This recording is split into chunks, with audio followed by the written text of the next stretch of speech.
Hey guys, today we're going to go through Act 4, Scene 2. But let's review a little bit from our last scene before we start this one. Remember, Juliet, in a panic over her parents pushing her to marry Paris, runs off to the friar, the only person that knows what's going on, knows all the details, and can help her.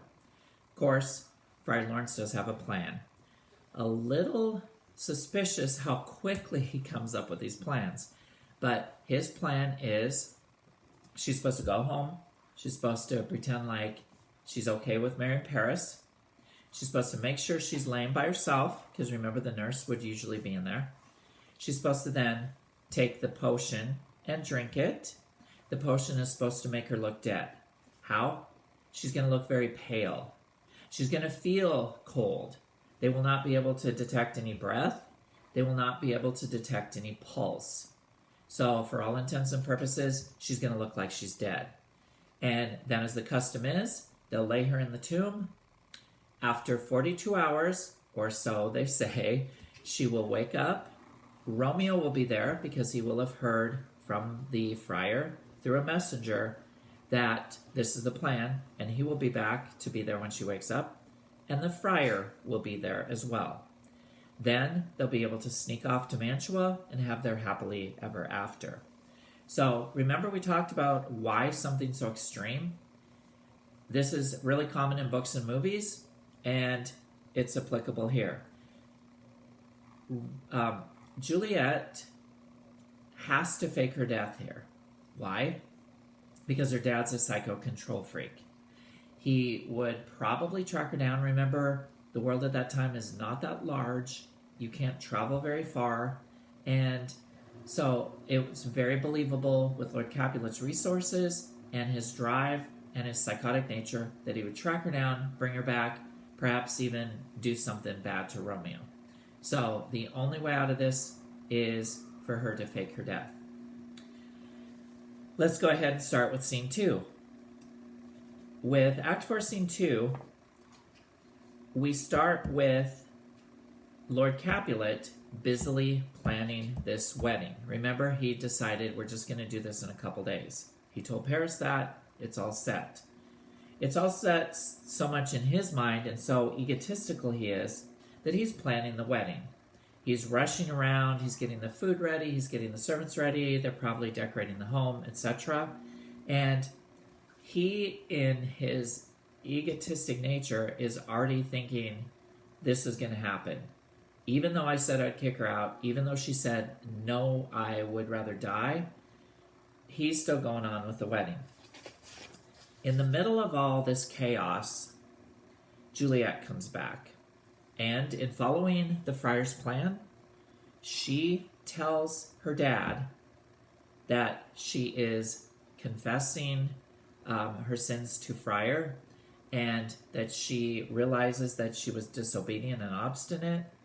And she kind of takes it a little too far. She literally falls on her face before her dad and begs his forgiveness. She says that the friar told her to fall prostrate here, beg your pardon, and henceforward, this is really over the top, henceforward I am ever ruled by you. Meaning, she's saying, from now on, I'll agree to do whatever you want. Well, look at the egotistical dad. He's so crazy happy over this that he tells his servant, go get Paris. Tell him that we're going to move the wedding up. Remember, at this point, it was supposed to be on Thursday. Now he's like, if she agrees, let's do it tomorrow. Obviously, that's messing up the friar's plan again. Why? Because we need time. We need the time for Juliet to prep, to do this potion, and we need the time to let Romeo know what's happening, because he's totally in the dark.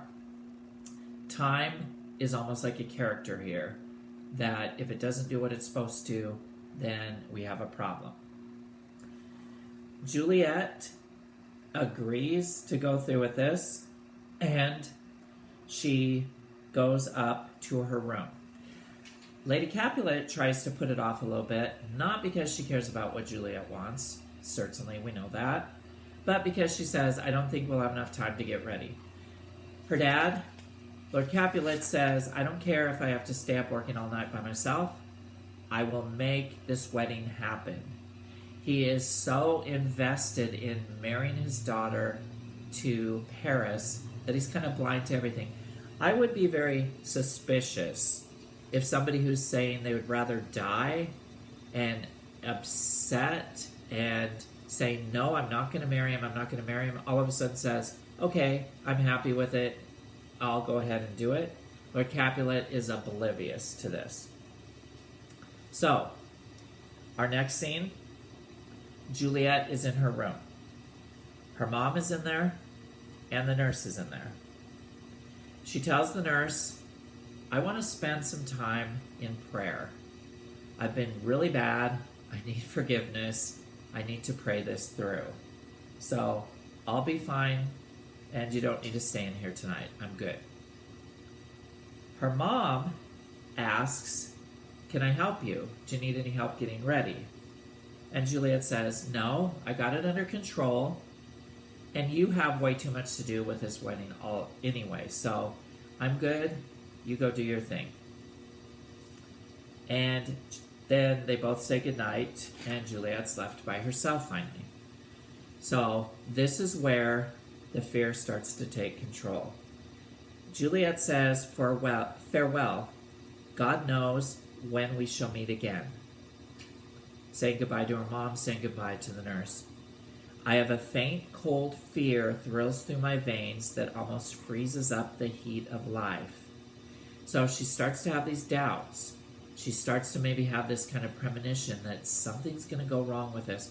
Obviously, she probably should, because if you were told, hey, drink this, you're going to appear to be dead for almost 2 whole days, 42 hours, it would be logical for you to be a little bit afraid. And thus Juliet is. She says, I think I'll call the nurse back to give me some comfort. And she literally calls, nurse! Well, she catches herself. Luckily, the nurse doesn't hear, because who knows where she is in the house at this point. But she says, no, I have to do this on my own. That's when she picks up the vial. She says, what if?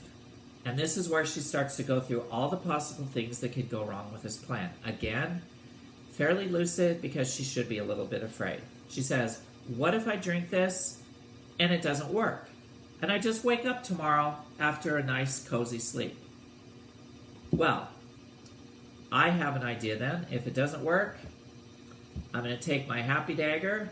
Actually, it's not the happy dagger. It's just another dagger. Maybe it's the cousin of the happy dagger. I'm going to take this dagger and I'm going to lay it next to me on the bed. And when I wake up, if it didn't work, I'll just shank myself. Okay? Then her mind moves on to the next possibility. She says, what if this isn't really a potion? What if it's poison? Okay, that sounds kind of weird, but let's think it through as she does.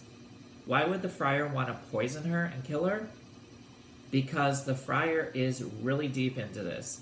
He knows that Juliet is married to Romeo.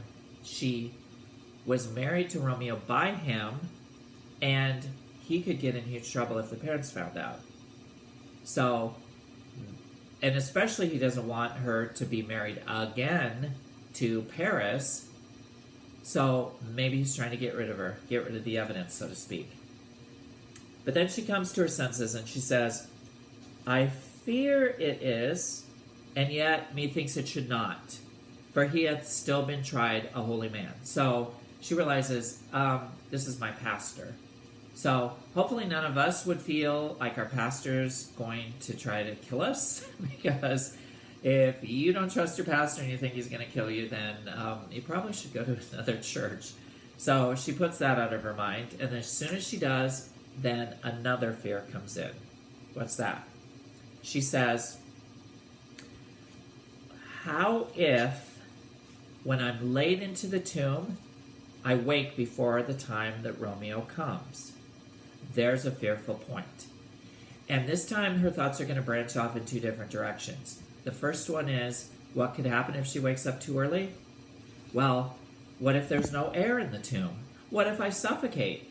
Okay, not very logical, because if there's no air in the tomb, she's not going to wake up first, realize, oh no, there's no air, I'm dead. Okay, not too logical. So then her mind moves on to the next one. What if I wake up before anybody's there? And I'm stuck in this dark, creepy, scary place. Remember, these people are very superstitious, and even if you weren't superstitious, you probably would not want to wake up in a tomb, a crypt, a sepulcher, sarcophagus, whatever. I always think of dark, I think of moldy, I think of spider webs around. There are literally dead bodies, all sorts of corpses laying around, not even in caskets, but on top of stone tables, covered with nothing but a sheet. Now remember, they are superstitious. They're superstitious of the dead, and they did believe that there were ghosts, there were hauntings, etc. Thor, chill.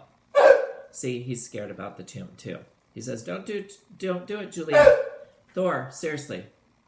So, she says, I could be so scared, I could be so crazy scared that I could possibly start dancing around the tomb with a dead relative. I could hear the voices of dead ancestors, and I'm not meaning in like a Mulan way. I'm talking about some dark, scary way.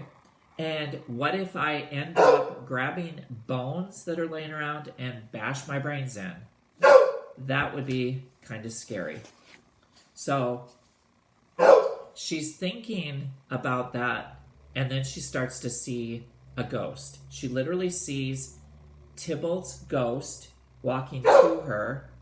She probably feels a little guilty. She knows that Romeo's to blame for Tybalt's death, so she starts to think she sees Tybalt approaching her. And that's when she says, methinks I see my cousin's ghost seeking out Romeo that did split his body upon a rapier's point. Stay, Tybalt, stay. And then she says, Romeo, I come, this do I drink to thee. So then she knocks it back. She falls back onto the bed, and what you need to know, the beds at that time were way different too. In castles, they had a problem with keeping things warm. So one of the things that they would do to help keep the bedroom, and especially the sleeper, warm, is they would have these big, thick, heavy curtains around the bed. So literally, you were kind of blocked into this little box that would kind of keep the warmer air in. Therefore, when somebody comes into a room, they can't really see you unless they open the curtains. Now let's put the scenario together again. If and when they find her on the bed, think of what the scene's going to appear to be. First of all, the empty bottle of the potion is going to be laying next to her. So what do you think they're going to assume? They're going to assume it's poison. They're going to assume she poisoned herself. Why? Why do they think she's upset? They think she's upset over Tybalt's death, so she couldn't handle it. Remember, she's been crying and acting like crazy over Romeo being banished, which they don't know. They think she's been so distraught over Tybalt's death that she kills herself. What else is going to look suspicious? It's, remember, the dagger.